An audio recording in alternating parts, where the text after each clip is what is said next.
Hi friends, दोस्तों अगर अच्छी इंग्लिश बोलनी है, अगर अच्छा कम्युनिकेशन करना है और हम चाहते हैं कि हमारी फ्लुएंसी भी अच्छी रहे, तो हमारा प्रोनंसिएशन ज़रूर ही बहुत अच्छा होना चाहिए। एक कहावत भी है, जो कि कहावत मैं कई बार आप लोगों को बता भी चुका हूँ कि जैसे किसी इंसान के पूरे शरीर में उसका चेहरा सबसे ज़्यादा इंपॉर्टेंट होता है, वैसे ही किसी भी लैंग्वेज का सबसे इंपॉर्टेंट पार्ट है उसका प्रोनंसिएशन, उच्चारण।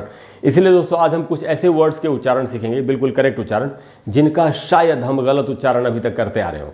और दोस्तों ये डेली यूज़ के वर्ड्स हैं जो हम अक्सर बोलते हैं, इसीलिए इन वर्ड्स को मैंने आज की क्लास में इंक्लूड किया है। तो दोस्तों ये बहुत ही इन्फॉर्मेटिव क्लास है, आपको ध्यान से एंड तक पूरे वीडियो को देखना चाहिए और हर वर्ड के प्रोनाउंसिएशन को ठीक से सीखना चाहिए और उनको सीखने के बाद अपनी कम्युनिकेशन में वैसे ही इस्तेमाल भी करना चाहिए। तो दोस्तों आज की हमारी क्लास का नाम है कॉमनली मिसप्रोनाउंस्ड वर्ड्स, ऐसे शब्द जिनका हम अक्सर गलत उच्चारण करते हैं। अच्छा दोस्तों, ये जो वर्ड है मिसप्रोनाउंस्ड, ये इसमें एंड में डी है, यहाँ डी से ड नहीं बनेगा, ट बनेगा, इसलिए इसको हम पढ़ेंगे मिसप्रोनाउंस्ड। इसको मिसप्रोनाउंस्ड नहीं पढ़ना है, ड नहीं बोलना है, ट बोलना है। आप ये जानना चाहते हैं कि यहाँ डी से ट कैसे बन गया? अगर आप ये जानना चाहते हैं तो मेरे चैनल पर एक प्लेलिस्ट है जिसका नाम है लर्न इंग्लिश प्रोनंसिएशन, उच्चारण सीखें। उस प्लेलिस्ट में जाके आपको वो वीडियो मिल जाएगा जिससे मैंने बताया कि डी से कब कब ट बनता है। उस प्लेलिस्ट में प्रोनंसिएशन के रूल्स के ऊपर बहुत सारे अमेजिंग वीडियोस हैं, आपको वीडियोस देखने चाहिए और आपको प्रोनंसिएशन के रूल्स सीखने चाहिए और अच्छी प्रोनंसिएशन करके अच्छी इंग्लिश बोलनी चाहिए। दोस्तों हम लोग आगे बढ़ेंगे अपनी क्लास में। तो ये जो पहला वर्ड है दोस्तों, ये है ALTERNATE, और इसको जब ये एडजेक्टिव विशेषण के रूप में जब इसका इस्तेमाल हम लोग करते हैं, एडजेक्टिव के रूप में ही इसका ज़्यादा इस्तेमाल होता है, तो इसका उच्चारण हम लोग कर लेते हैं अल्टरनेट। इस प्रकार से बोलते हैं लोग, मैंने सुना है लोगों को बोलते हुए अल्टरनेट। अल्टरनेट डेज में मेरी क्लास है, जैसे होता है ना कि एक दिन छोड़ के, एक दिन का गैप करके जब आपकी क्लास हो, जैसे मंडे को आपकी क्लास है कहीं अगर आप क्लास करते हैं, तो फिर ट्यूसडे को नहीं है, फिर वेडनेसडे को है, एक दिन का गैप करके इसको, तो उसके लिए बोलते हैं ये। तो हम बोलते हैं अल्टरनेट डेज। अल्टरनेट नहीं होगा दोस्तों, इसका सही उच्चारण क्या है? इसका उच्चारण दोस्तों ऑल्टरनेट। ऑल्टरनेट, ये जो ट है, ये देख रहे हैं आप, मैंने इसको अंडरलाइन किया, यहीं पर स्ट्रेस है, यानी स्ट्रेस का मतलब यहाँ ज़्यादा देर तक रुकना है। अगर आप वर्ड स्ट्रेस या सिलेबल स्ट्रेस सीखना चाहते हैं तो अभी जो मैं आपको प्लेलिस्ट बता रहा था मेरे चैनल पर, लर्न इंग्लिश प्रोनंसिएशन, उच्चारण सीखें, उस प्लेलिस्ट में वर्ड स्ट्रेस के ऊपर, सिलेबल स्ट्रेस के ऊपर भी एक वीडियो है, वो आपको देखना चाहिए। तो जहाँ पर स्ट्रेस होता है उस साउंड पर ज़्यादा देर तक हमको रुकना चाहिए, तो इसको हम पढ़ेंगे ऑल्टरनेट। आप ऐसे बोल सकते हैं, I have classes on alternate days, कि मेरी जो क्लासेस हैं वो ऑल्टरनेट डेज में है, यानी एक दिन का गैप करके है, मंडे वेडनेसडे फ्राइडे या ट्यूसडे थर्सडे सैटरडे, इस प्रकार से।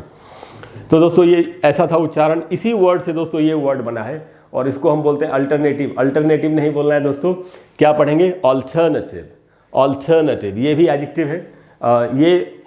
ये जो है ऑल्टरनेट, ये वर्ब भी होता है, वर्ब में इसका उच्चारण बदल जाएगा। आज हम एडजेक्टिव की बात करें, इसलिए मैं आपको एडजेक्टिव का उच्चारण ही बताऊंगा। तो ऑल्टरनेटिव का मीनिंग होता है दोस्तों विकल्प। हम कहते हैं ना, मेरे पास और कोई दूसरा विकल्प नहीं है, तो इंग्लिश में इसको बोलना चाहिए, I do not have any alternative. I do not have any alternative, इस प्रकार से बोलेंगे, या I don't have any alternative, न कि I do not have any alternative, ऐसे नहीं बोलना है हमको, I do not have any alternative, इस प्रकार से बोलेंगे। तो दोस्तों ये था ऑल्टरनेट और ये है ऑल्टरनेटिव। आगे बढ़ते हैं, जो अगला वर्ड हमारा ये है ACCESSORY, और इसको कैसे पढ़ना है दोस्तों? एक्सेसरी। एक्सेसरी में सै में जो ए है वहाँ पर स्ट्रेस है, उसको मैंने अंडरलाइन किया है। ऑल्टरनेटिव में ये दोनों का पैटर्न सेम ही है, और एक्सेसरी में सै पर, ए पर स्ट्रेस है, तो उधर ही रुकेंगे ज़्यादा। एक्सेसरी, एक्सेसरी, स के बाद आधा अ है, यानी स पर ज़रा सा रुकना है। एक्सेसरी, ऐसे करके इसको पढ़ेंगे। इसका अच्छा दोस्तों, इसको कई बार मैंने सुना है लोग बोल देते हैं असेसरी। असेसरी नहीं होगा, एक्सेसरी। एक्सेसरी क्या होता है दोस्तों? एक्सेसरी होता है जब, जैसे मान लेते हैं आपने कार खरीदी, और कार खरीदने के बाद या मोटरसाइकिल खरीदी आपने, और उसके बाद आप उसमें अलग से जो कुछ सामान लगवाते हैं, छोटा मोटा सजावट का सामान, कोई लाइटिंग लगवा ली अलग से, इन जो अलग से जो सामान लगते हैं इन्हीं को एक्सेसरीज कहा जाता है। तो जो भी किसी एक्स्ट्रा चीज़, जैसे कंप्यूटर ही खरीदा आपने, उसमें जो अलग से जो सामान लगता है, जो फिट करते हैं लोग, उनको एक्सेसरीज बोलते हैं। तो उच्चारण है एक्सेसरी, इसको असेसरी नहीं पढ़ना चाहिए। उसके बाद दोस्तों ये वर्ड, ये कितना कॉमन है, ये है दोस्तों BUSINESS, और इसको पढ़ना चाहिए बिजनेस। बिजनस, नस जो होती है हाथ की पैर की, नस, बिजनेस, बिजनेस नहीं बोलना है। इसका जो इस अमेरिकन इसका प्रोनाउंसिएशन एक और भी, वो है बिजनेस, वो भी उच्चारण है इसका, लेकिन थोड़ा नॉर्मल लगे इसके लिए हम ये वाला उच्चारण कर सकते हैं, ये है बिजनेस। बिजनेस, बिजनेस नहीं होगा, बिजनेस। उसके बाद दोस्तों ये वर्ड CHAOS, कैओस पढ़ेंगे, कैओस। कैओस, कैओस का मीनिंग होता है कैओस, ऐसे पढ़ना है इसका। मैं अच्छा मैं आपको बता दूं, मैं हिंदी मीडियम से पढ़ा हुआ हूँ, तो जब ये वर्ड मैंने सीखा था बहुत कम एज में, जब मैं स्कूल में था, तो मैं इसको चाओस पढ़ता था। अब हम मुझे क्या पता, वो तो बताने वाला कोई था नहीं। मैंने तो बड़ी मुश्किल से बहुत एड़िया रगड़ रगड़ के मैंने इंग्लिश सीखी है, तो मैं आपको बता रहा हूँ इसका उच्चारण है कैओस। कैओस ऐसे पढ़ेंगे। कैओस दोस्तों ये एक नाउन है। अच्छा, अब ये एडजेक्टिव है, ऑल्टरनेटिव भी एडजेक्टिव है, एक्सेसरी नाउन है, बिजनेस भी नाउन है और कैओस भी नाउन है। तो इसका मीनिंग क्या होता है दोस्तों? इसकी मीनिंग होती है दोस्तों, जैसे जब भी कोई ऐसी स्थिति हो जिसमें सब कुछ गड़बड़ हो गया हो, कन्फ्यूजन की स्थिति हो। जैसे कई बार क्या होता है, बड़े शहरों में जो रेड लाइट होती है वहाँ पर कई बार, या ग्रीन लाइट होती है, कई बार वो ट्रैफिक सिग्नल ख़राब हो जाते हैं। फिर क्या होता है, चारों तरफ से लोग चाहते हैं कि मैं निकाल लूँ अपनी गाड़ी, तो मैं निकाल लूँ, क्योंकि लाइट कोई है ही नहीं, कोई रूल है ही नहीं, पुलिस भी उनसे कुछ नहीं कह सकती क्योंकि कोई लाइट नहीं है। गाड़ी वाले बोलेंगे ना हमें हमारी क्या गलती है। अब वहाँ पर क्या है, चारों तरफ से चीख पुकार मच जाती है, कोई इधर से गाड़ी निकाल। ये कैसी स्थिति है, जब सब कुछ खराब हो गया, सब कुछ गड़बड़ हो गया हो, चारों तरफ कन्फ्यूजन हो, ऐसी स्थिति को केओस बोलते हैं।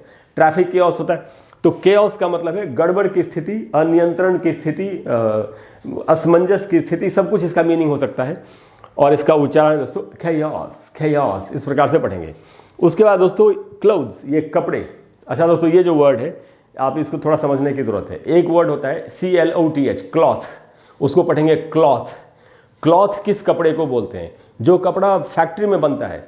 जैसे दुकान में जब आप जाते हैं शर्ट या पैंट्स का कपड़ा खरीदने के लिए, फिर आप अपनी नाप के अनुसार वो कपड़ा कटवाते हैं, फिर टेलर को देते हैं, सिलवाते हैं। ये जो कपड़ा थान में होता है, लठ में जो होता है, या जो फैक्ट्री से बन के आता है, उसको तो क्लॉथ कहना चाहिए, CLOTH, क्लॉथ। लेकिन जो कपड़े आप सिले हुए खरीदते हैं, जिनको रेडीमेड कपड़े बोलते हैं, रेडीमेड गारमेंट्स, उन कपड़ों को क्लोथ्स कहना चाहिए। और इसका उच्चारण सीखना बहुत ज़रूरी है हमारे लिए। इनको हम क्लॉथ्स नहीं बोल सकते। तो ऐसे पढ़ना है दोस्तों, क्लोथ्स या क्लोज, दो उच्चारण है। एक में तो द है, TH से द बना, S से ज बना, क्लोथ्स। नहीं तो दूसरे उच्चारण में तो द भी नहीं है, आप नहीं लगाएंगे तो भी चलेगा। तो ये दोस्तों क्लोज, क्लोज सिर्फ इतना बोल सकते हैं। अच्छा दोस्तों, ये ऊ का साउंड क्यों आ रहा है? ऊ का साउंड इसलिए आ रहा है कि ये जो लेटर है जिसको ओ बोलते हैं अपने देश में, ओ, तो मैं कई बार पहले बता चुका हूं, जो लोग आज पहली बार इस वीडियो को देख रहे हैं उनको बता दूं कि जिसको हम ओ समझते हैं वो एक्चुअली ओ नहीं होता। ब्रिटिश इंग्लिश में उसका उच्चारण होता है अ, आधा अ और ऊ, इसीलिए उसको बोलना चाहिए क्लाउड्स। अगर आप ये सीखना चाहते हैं तो मैं जो अभी प्लेलिस्ट बता रहा था आपको, लर्न इंग्लिश प्रोनाउंसिएशन, उस प्लेलिस्ट में आपको, या स्पोकन इंग्लिश लेसन्स, मेरा एक प्लेलिस्ट है जिसमें आप, अगर आपको स्टेप बाय स्टेप इंग्लिश सीखनी है तो आप वहाँ जाके सीख सकते हैं। उसमें जो पहला लेसन है वो अल्फ़ाबेट का है। अल्फ़ाबेट में जो लेटर्स हैं उनका कैसे प्रोनाउंसिएशन होता है, ए से लेकर जेड तक, ये मैंने बताया। उसमें आपको, जब आप वो वीडियो देखेंगे तो आपको क्लियरली पता चल जाएगा कि जिसको हम ओ समझते हैं वो एक्चुअली ओ नहीं होता, उसका उच्चारण होता है अ, और उसी हिसाब से ये उच्चारण लिखा गया है, क्लोथ्स या क्लोज। तो इसके दो उच्चारण, इसका मतलब होता है सिले हुए कपड़े, रेडीमेड। उसके बाद दोस्तों कैश, ये वर्ड CACHE, कैश। अब आप कहेंगे अच्छा कैश, एक कैश तो हमको दूसरा वाला मालूम है, CASH, कैश का मतलब नगद, कैश, मैंने कैश पेमेंट की। दोस्तों ये वो वाला कैश नहीं है, ये दूसरा कैश है, इसकी स्पेलिंग भी अलग है, CACHE, कैश। उच्चारण तो सेम है लेकिन इसकी मीनिंग कुछ और होती है। इसकी मीनिंग होती है जखीरा, जैसे बोलते हैं ना, हथियारों का जखीरा बरामद किया। पुलिस ने हथियारों का जखीरा बरामद किया अपराधियों के पास से, तो आप बोल सकते हैं the police recovered a cash of arms. Cash of arms का मतलब है हथियारों का जखीरा, यानी भंडार जिसको कहते हैं। तो ये कैश को दोस्तों, ये एक नाउन है, मैं यहां पर एन लिख दूं, और कैश का मीनिंग होता है इस प्रकार से भंडार या जखीरा। उसके बाद दोस्तों एक वर्ड खू, COUP, खू, ये भी एक नाउन है। ये इसमें पी साइलेंट है, COUP, खू पढ़ेंगे, कू, कूप नहीं पढ़ेंगे, कू। कू का मीनिंग क्या होता है दोस्तों? इसका मीनिंग होता है विद्रोह। कैसा विद्रोह? जैसे कुछ कंट्रीज में आपने देखा होगा कि क्या होता है कि जैसे वहाँ अगर कोई चुनी हुई सरकार है तो उस चुनी हुई सरकार के रहते हुए भी आर्मी जो होती है वहाँ की, वो सीधे सीधे उस चुनी हुई सरकार को हटा के सत्ता पर कब्जा कर लेती है। तो ये जो विद्रोह अंदर ही अंदर होता है, ज़रूरी नहीं है कि सेना ही करे, कई बार तो एक कोई राजनीतिक पार्टी ऐसा करती है कि दूसरी राजनीतिक पार्टी जो सत्ता में उसको गिरा देती है, उसके एमएलएज एमपीज को अपनी तरफ मिला के, इसको भी कू कहा जा सकता है। तो इस प्रकार जो सत्ता से हटा दे कोई किसी को, खुद गद्दी पर बैठ जाए, ये जो पूरा प्रोसेस है इसको कू कहते हैं। और इसकी स्पेलिंग है COUP और इसमें P साइलेंट है, इसलिए इसको बोलेंगे कू। तो मिलिट्री कू, इस प्रकार से ये इसका इस्तेमाल होता है। उसके बाद दोस्तों ये बहुत कमाल का वर्ड है और ये डेली लाइफ में बहुत ज़्यादा इस्तेमाल होता है। ये है, इसकी स्पेलिंग है CUPBOAD और इसको कप बोर्ड नहीं पढ़ना चाहिए, इसको पढ़ेंगे दोस्तों हम। इसमें जो स्ट्रेस है वो क पर ही है, क पर ही ज़्यादा रुकना है, इसलिए इसको हम पढ़ेंगे कबर्ड। कबर्ड, इसमें P साइलेंट है, इसलिए इसको कप बोर्ड नहीं पढ़ के हम पढ़ेंगे कबर्ड। कबर्ड आप जानते हैं क्या होता है? जो जैसे जो अलमारी जिसको हिंदी में कहते हैं, इंग्लिश में उसका प्रोनाउंसिएशन है अलमायरा। अलमायरा, जिसको अलमारी बोलते हैं, कई बार लोग उसको अलमीरा भी बोलते हैं, लेकिन जो करेक्ट प्रोनाउंसिएशन है उसका भी मैं आपको बताता हूँ, अलमायरा। तो जैसे किचन में लोग बनवाते हैं कैबिनेट्स, उसका दरवाज़ा खोलते उसमें बर्तन रखते सामान, ये जो इस तरह के जो कैबिनेट्स हैं उन्हीं को कबर्ड कहा जा सकता है। तो कबर्ड पढ़ेंगे दोस्तों, इसको कप बोर्ड नहीं पढ़ना है। अब हम आते हैं दूसरे वर्ड्स पर। जो नेक्स्ट वर्ड है दोस्तों वो ये वर्ड है, बहुत ही इंटरेस्टिंग वर्ड है। ये इसकी स्पेलिंग है EXTEMPORE और इसका इस्तेमाल कहाँ होता है? स्पोकन इंग्लिश के जो इंस्टीट्यूट्स हैं वहाँ पर बच्चों को, जो स्टूडेंट्स हैं उनको खड़ा करते हैं कि एक टॉपिक देते हैं कि इस पर बोलना है आपको टॉपिक पर। अच्छा, कुछ टॉपिक्स में तो वो पहले देते हैं, आज दे दिया तो कल बोलना है। कुछ एक टॉपिक्स तुरंत दिए जाते हैं, तुरंत टॉपिक दिया और तुरंत बोलने के लिए कहते हैं। इम्प्रॉम्प्टू, यानी कि जिसमें आप तैयारी करने का आपको टाइम नहीं मिलता, ज़्यादा से ज़्यादा 2-4-5 मिनट का टाइम देते हैं। तो ऐसी स्पीच को जो बिना तैयारी के बोली गई हो को एक्सटेम्पररी स्पीच कहा जाएगा। इस वर्ड को अक्सर 99% लोग इसका गलत उच्चारण करते हैं। इसको हम लोग एक्सटेम्पर या एक्सटेम्पोर इस प्रकार से बोलते हैं, सब गलत उच्चारण है। सही उच्चारण क्या है दोस्तों? एक्सटेम्पररी। एक्सटेम्पररी इस प्रकार से पढ़ेंगे। एक्सटेम्पररी ये एक एडजेक्टिव है, का ए लिखा मैंने, विशेषण है, इसको नाउन के साथ यूज कर सकते हैं आप। एक्सटेम्पररी स्पीच यानी ऐसी स्पीच जो तुरंत दी गई हो, बिना तैयारी के दी गई हो, तो इसका उच्चारण दोस्तों एक्सटेम्पररी, इसको एक्सटेम्पर या एक्सटेम्पोर नहीं बोलना है। उसके बाद है दोस्तों ये वर्ड, ये कितना यूज होता है, इसकी स्पेलिंग है JEWELLERY और ये आभूषण जेवरों के लिए इसका इस्तेमाल होता है। इसका उच्चारण कैसे होगा? जनरली हम लोग कैसे करते हैं इसका उच्चारण? Jewellery, jewellery, jewellery shop. Jewellery नहीं होगा दोस्तों, ज्वेलरी। ज्वेलरी, जू में ऊपर स्ट्रेस है, उधर ही ज़्यादा टाइम तक रुकना है आपको। उसके बाद आधा अ है जिसको बहुत कम बोलना होता है, ज्वेलरी। इस प्रकार से पढ़ेंगे। इसका एक उच्चारण ज्वेलरी भी है जिसमें आधा अ नहीं भी है, वो भी उच्चारण है और ये भी उच्चारण है, ज्वेलरी। तो और ये नाउन है, इसका मीनिंग होता है जो जेवर आभूषण इत्यादि होते हैं वो। उसके बाद दोस्तों ये वर्ड पुस्तकालय जिसको बोलते हैं हम हिंदी में, स्पेलिंग है LIBRARY। इसको हमको लाइब्रेरी नहीं बोलना चाहिए, लाइब्रेरी नहीं होगा दोस्तों। सही उच्चारण क्या है? लाइब्रेरी। ला में जो आ है उसी को मैंने अंडरलाइन किया है, वहीं पर स्ट्रेस है, वहीं ज़्यादा टाइम तक रुकना है आपको, इसको आपको पढ़ना चाहिए library. I am going to the library, न कि I am going to the library. ऐसे इंग्लिश नहीं बोलेंगे हम, I am going to the library, इस प्रकार से बोलना चाहिए। तो दोस्तों ये है लाइब्रेरी और इसका मीनिंग है पुस्तकालय। उसके बाद दोस्तों ये वर्ड बहुत इंटरेस्टिंग है। जो लोग फैशन टीवी देखते हैं या फैशन की दुनिया से जिनका वास्ता पड़ता है, या अगर आपका इंटरेस्ट है फैशन की दुनिया में, तो ये वर्ड आपने ज़रूर आपके सामने आया होगा, LINGERIE। इसको लिंगेरी नहीं पढ़ना है दोस्तों। इसका जो सबसे पॉपुलर प्रोनाउंसिएशन है, सबसे लोकप्रिय जो उच्चारण है जो सब लोग करते हैं वो है लॉन्जरी। लॉन्जरी इस प्रकार से पढ़ेंगे, लॉन्जरी। ये एक ही उच्चारण मैं आपको बता रहा हूँ, दो या इसके कम से कम 2 उच्चारण और भी हैं, लेकिन सबसे पॉपुलर यही है, ये उच्चारण सब लोग जानते हैं, इसलिए मैंने यही लिखा, लॉन्जरी। अच्छा दोस्तों, इसमें जो ज है, ज, ये हमको ज़रूर सीखना चाहिए कि कैसे बोला गया।